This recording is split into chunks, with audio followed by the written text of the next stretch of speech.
Welcome back to The Historian.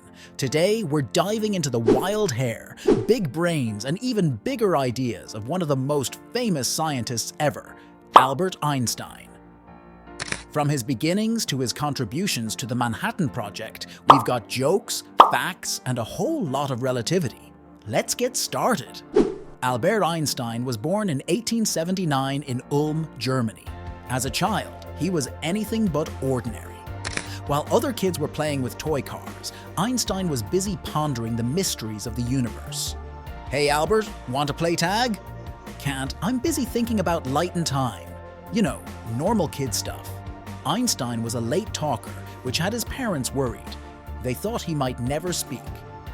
But when he finally did, he spoke in full sentences. It was like he skipped the baby steps and went straight to debating the theory of relativity. He struggled in school because he hated the rigid teaching methods. He preferred thinking outside the box, or in his case, outside the space-time continuum.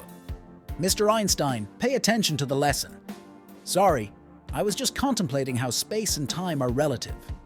In 1905, he had his Annus Mirabilis, or Miracle Year, where he published 4 groundbreaking papers.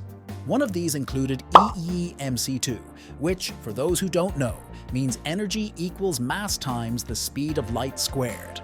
It's the most famous equation in the world, and also the reason why your GPS works. So, what did you do this year, Albert? "Oh, you know, just revolutionized physics. No big deal." Einstein became a professor and moved around Europe. But with the rise of the Nazis, he emigrated to the United States in 1933. Good move, Albert. Nazis are never good news. In the US, Einstein became a professor at Princeton. He loved sailing, even though he wasn't particularly good at it. "Hey Einstein, you're drifting off course."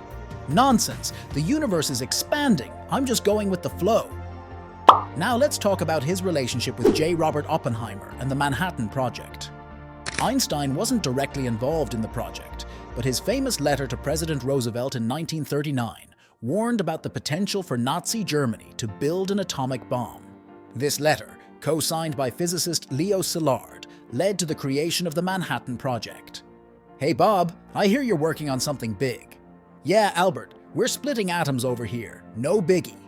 Einstein and Oppenheimer had a complicated relationship. Einstein was a pacifist and later regretted his role in the bomb's creation. Oppenheimer, on the other hand, became the father of the atomic bomb. So Albert, any regrets about that letter to Roosevelt? "Yeah, Bob, just a little, like world-altering level of regret." After the war, Einstein became an outspoken advocate for peace and civil rights. He was offered the presidency of Israel, but turned it down, saying he had no head for problems. "Albert, you'd make a great president." "Thanks, but I think I'll stick to physics. Politics is too relative for me." Einstein spent his later years trying to develop a unified field theory, attempting to explain all the forces of the universe in one framework.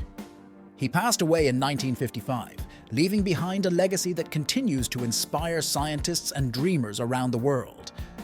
So, Albert, any final words of wisdom?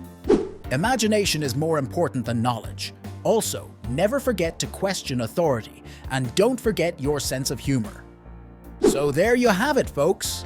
Albert Einstein, from a curious kid to a world-changing scientist with a side of humor and a whole lot of relativity. If you enjoyed this journey through time and space, smash that like button, subscribe, and hit the notification bell for more historical hilarity. This is The Historian, signing off.